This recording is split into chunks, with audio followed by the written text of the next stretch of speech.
Here's what negotiators on both sides had to say at the outset of talks earlier today. Our objective is clear. We must first tackle the uncertainties caused by Brexit. First for citizens, but also for the beneficiaries of the EU policies and for the impact on borders. We will do all that we can to ensure that we deliver a deal that works in the best interests of all citizens. To that end, we're starting this negotiation in a positive and constructive tone. Nile, what are you expecting? Prime Minister Theresa May still hasn't formed a new government, so is that affecting the talks? Well, I do think we have, a certain degree of stability right now in London. The Prime Minister has formed a minority government. She is in discussions with the Democratic Unionist Party, the DUP, the Northern Irish Party, in terms of a deal that will allow the British government to be able to govern effectively. So I think that, the Brexit process is certainly underway. It's not going to be derailed by this recent election. And I think you are going to see a Conservative government in place delivering Brexit. So the negotiations are kicked off today. Those negotiations will last for 2 years, through until the end of March 2019. It's going to be an extremely tough negotiating process. There's no doubt about it. But you can be certain of one thing. The British government has pledged to deliver Brexit to the British people.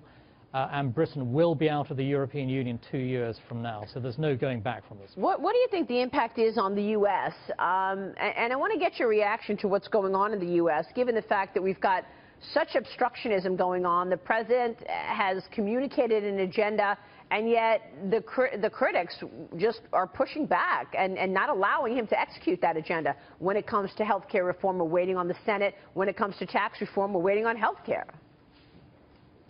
Yes, and also from the point of view of the British, of course, I mean, they're very keen to strike a free trade agreement with the United States. And so those discussions really have already started.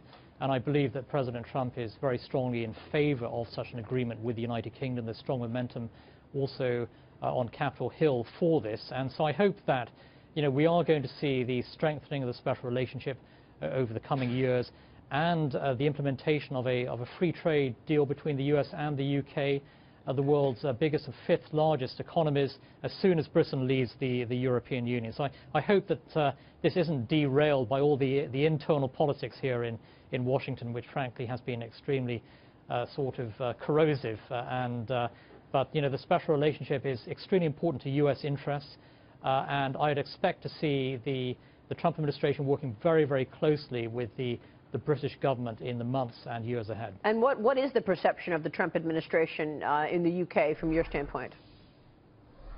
Well, I think it's rather mixed. I mean, certainly, I think opinion polls show that President Trump isn't hugely popular in the United Kingdom at this time, but the British government has, though, struck a very pragmatic note. I think Theresa May has cultivated a very close personal relationship with President Trump. And I think that the British government is very, very keen to work closely with the Trump administration on a wide array of fronts, not only, of course, on the trade and Brexit issues, but also with regard to transatlantic security cooperation in the face of a rising Islamist threat, and also in terms of defense cooperation as well. So I think that, yes. When it comes to business, the financial services industry, the U.S. financial services industry has a real foothold in London. Is that going to be part of a trade deal, do you think, where it will also impact services or jobs, American jobs in London, or do you expect the financial services industry to have to move lots of people to somewhere in the Eurozone, like Germany?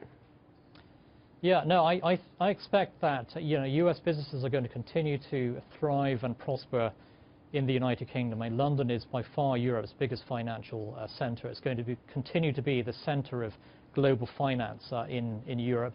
I think that Brexit actually is going to strengthen the British economy. It's going to make London an even more attractive place to do business once the City of London is freed from the financial shackles of EU membership. And the European Union has become a sort of big government driven entity, which is, in my view, constrains the free market, actually. So Britain outside of the European Union will do even better as a global financial center. So there's nothing to fear for U.S. investors and companies who are operating in the United Kingdom. All right, we'll be watching the developments. Niall, good to have you on the program. Thanks so much. My pleasure. Thank you very much. Nile Gardiner joining us there.